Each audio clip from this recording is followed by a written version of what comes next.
Hi, I'm Alex Anders, and this is the Bisexual Romance Author Vlog. And this week, all good news. This week, I have nothing but good news, including an update on the hurricane with my mother, including the update on my books, and also a big, hairy, audacious idea that I'm going to have moving forward. So let's first start with the important stuff, which is my mother. So last video I made was pretty dire, and I was communicating all the information that my brother had given me. But I have since been able to talk to my brother and my mother, and I have some good news. So I told you, first of all, that my mother's places, the places she had for income, were wiped off the face of the earth. Found out they're not. So the video I showed you, like, we all recognized the church in the video. And as it panned, we all thought, okay, well, the cabins should be right there. Apparently, they were right out of shot because they still stand. Like, they still can't drive out there. The roads are still broken and they can't get out there. But a friend of my mother who was out there took pictures, and this is what it looks like. Now, keep in mind, this is what it looked like before, and this is what it looks like now. So, obviously, there's been some damage. Obviously, the yard has been destroyed. If you see in the background, like, the trees have been all just like, they've been, whatever it was, I guess it was the water, washed them away. The yard has been washed away. You know, there's some ceiling things, tile things that have been stripped off. So there's obviously damage, but they exist. And that means that they can go back and they can be fixed.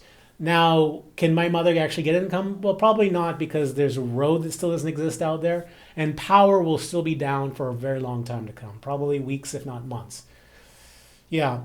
But that's great news. We thought it doesn't exist. Now it exists. And that's brilliant. And then on my mother's place, she was able to get her grandsons to help her move a lot of the stuff that was destroyed out of the house.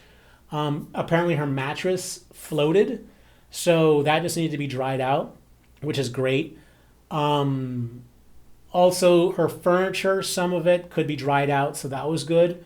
The cabinets might be able to be rescued, so that's good. So there's a few things that were able to be rescued. I'm still hoping that the fridge will be able to be rescued because there's only 2 missing parts there. And, you know, there's one that could just be replaced. So I have, you know, hopeful spirits about that. So yeah, even though it's not great, it's not as horrible as it was. So positive things, that's positive things. And I'm very happy to be able to share that with you. Other families are not so lucky. There's a lot of people who died. Like, there's an estimate that it could be up to 2,000 people, actually 2,500 people who died in the Bahamas during the hurricane, mostly from the island that my mother is not on, because that was what was hit hardest with like the 200 miles an hour winds. And they're also an island that's less developed than the one my mother is on. Neither one of those is the capital, but you know, there was Abaco, which was more of an out island. And then it was my mother's island, which is like the second largest city in the Bahamas, which had the second largest, you know, infrastructure and the strongest infrastructure and stuff like that. So a lot of people have died. A lot of people lost their homes completely. A lot of bad things have happened. So the fact that these positive things have happened for my mother, we're taking it and we're being very grateful. So yeah, positive news. Very, very happy about that. Also, there's more good news. There's more news about, like, we all remember Aladdin's Jasmine. And we remember that I switched it over from Aladdin's Jasmine to Her Two Wishes. Well, Her Two Wishes has been on Amazon for about a week, like maybe about 10 days now. And first, I'm going to show you the chart for Aladdin's Jasmine, which I've showed you before. And now, here is the 10-day chart for Her Two Wishes, which means that it's just performing better. Like, there has been no, well, it was that initial dip, but like, it has not been floating down in the 80s and 70s and 60s. No, it's been floating up in the 50s, and they have a little dip there, but now it's back up to 52,000.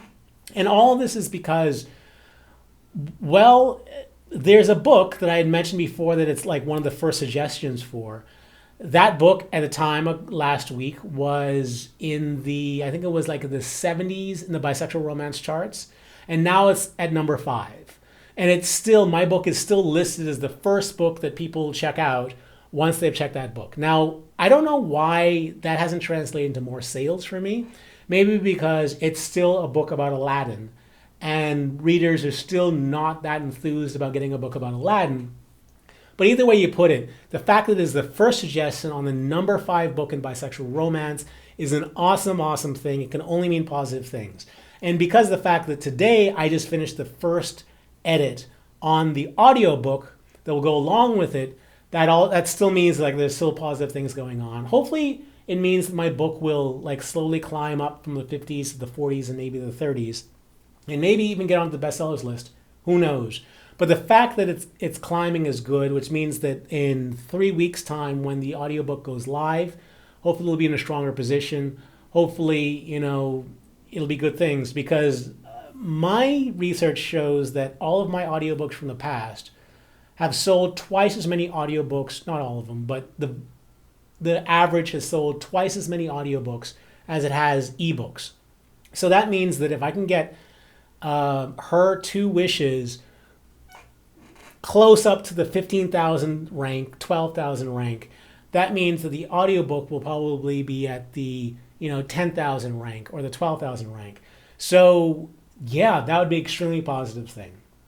So there it is, another positive news. And then on top of that, we have the book Her Best Bad Decision. And as you guys I've mentioned many times before, I release all of my books everywhere outside of Amazon, before then releasing it to Amazon. And when I release it outside of Amazon, it'll give me like a feeling of how it will sell once it gets on Amazon.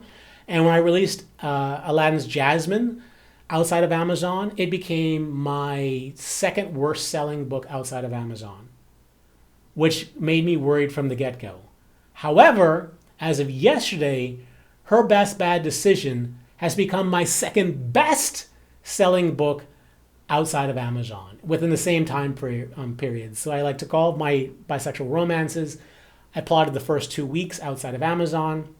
And so far, well, I guess it won't get any higher, but Her Best Bad Decision is my second best, which means that when I release it on Amazon, it should mean good things. And I got my first review, and my first review has been very good. And one of the things they mentioned in the review was that it has all the fun, it has a mix of elements, which are all the things that makes reading romance fun. So that is just the best type of review to get, because that means that, it's saying like, if you like romance, this is why you read romance. I mean, that's just a perfect kind of recommendation for the book. So all of that has been positive. All of that has been good. And because of that, I've decided, and actually because of what happened with my mother, like you guys know, I've been going through a hellish time for the past 10 months, ever since they deleted my account the first time for Amazon. And ever since then, I've been struggling financially, like each month getting worse and worse and worse. And I've decided, and then, having been where I was, and then have the thing happen to my mother, and knowing that I can't do a thing to help because financially I'm struggling myself, way worse than she is, believe it or not. I decided that I want to be out of this situation.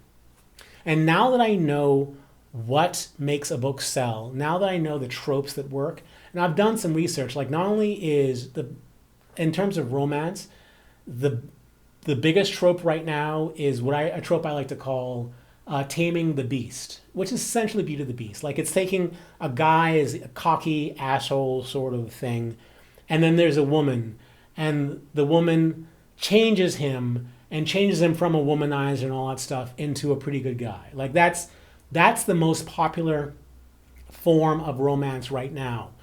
And I looked at the German market, and that's also very popular in the German market. I haven't looked at the French market yet, but I assume it's the same there. So that means that if I write a book that is basically that, where it's like Taming the Beast sort of story, the Beauty and the Beast sort of story, if it's basically that, and I include my usual humor, and maybe I throw in, since there are 3 relationships in a MMF romance, the male to the male and then the 2 males to the female, maybe I make one of those other stories a friends to lovers story. I think that if I write stories like that, I can pretty sure be guaranteed to sell a lot of copies. Now, if I can write 3 of those stories back to back, and I can get 3 of those books onto the bisexual romance bestsellers list, and then I can do audiobooks for those books, and all of my research shows that I should be able to make as much from the audiobooks as I do from the books themselves. And then I automatically translate those books into German and French. Things could be a lot better for me. And all this stuff comes from the fact that understanding what sells and being willing to write in the tropes that sell. And I haven't done it yet. Like, I haven't gone full out into trope territory. Her Best Bad Decision has a number of tropes that I kind of go into. Like it kind of is a Taming the Beast story, because the baseball player who's the main guy in the story, he's a cocky guy to start out with before things start going wrong. So it is kind of a Taming the Beast story. And in my description, I listed as a Taming the Beast story. But I think that moving forward, I think what I'm going to do is I'm going to do 3 stories that are similar. Back in the day when I first started writing erotica, I would come up with a concept. Like, for example, one of the concepts I came up with was Dangerous Daddy's Bad Boy. Like, that was one of my first stories. And essentially what it was like a man-on-man story. And it was a it was a young dude, a twink, and an older dude, his stepfather. And the stepfather has a penchant for guns. And he's a dangerous daddy. And I wrote one story, it sold well. And then I wrote 3 other stories exactly like that and packaged them together, and they made a lot of money. And I did that with Dangerous Daddy's Bad Boy. I did that with Dangerous Daddy's Bad Girl. I did that with Dangerous Daddy's Double Team, which is the bisexual stories. And they all sold very well. And then I did that with like a number of other stories, like, I'm not going to tell you the title of that one. But there was also one called While My Family Sleeps, which is another bisexual story. And I would do exactly the same thing, write that story, one, make sure it sells well, and then do 3 others that are basically, if you like this one, you like those.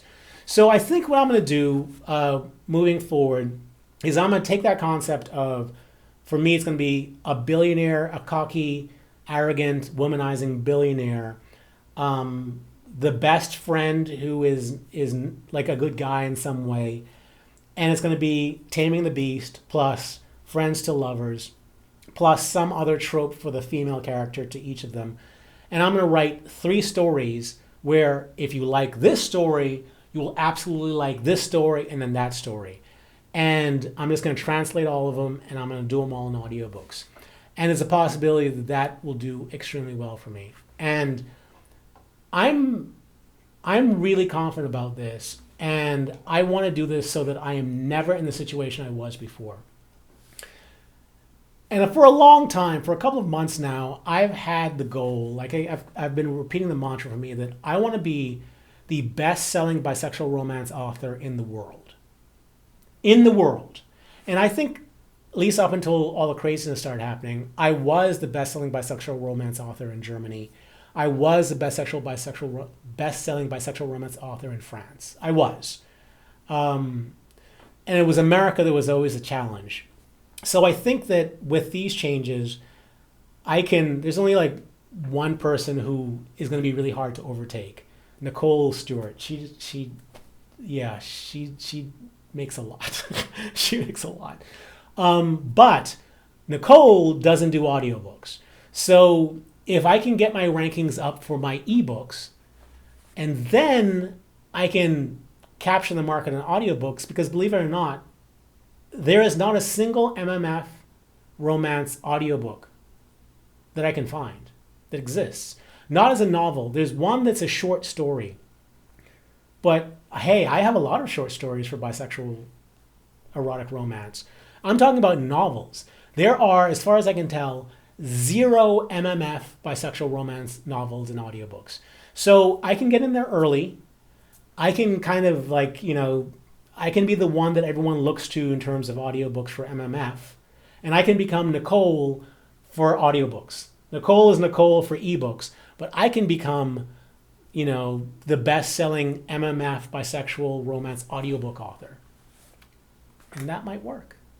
There's still some details I have to work out because it's a lot of work. Like recording an audiobook is kind of, it's challenging for me. It takes a lot of effort because I'm not a good reader.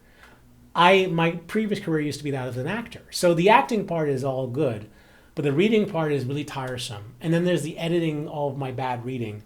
And that's also extremely mentally tiring. So I'm gonna have to figure out something where maybe I record it and then I hire someone to do the editing for me. But that means that I need to have money that I don't have because I already have to, if I'm gonna translate everything, that's gonna be money for translations, and then it has to be the money for the, for the edit the audiobooks.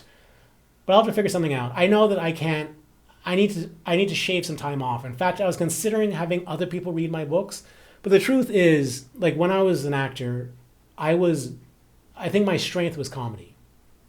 So when I'm writing the comedy, I think the way to get the book to be as funny as it could be is to have me read it.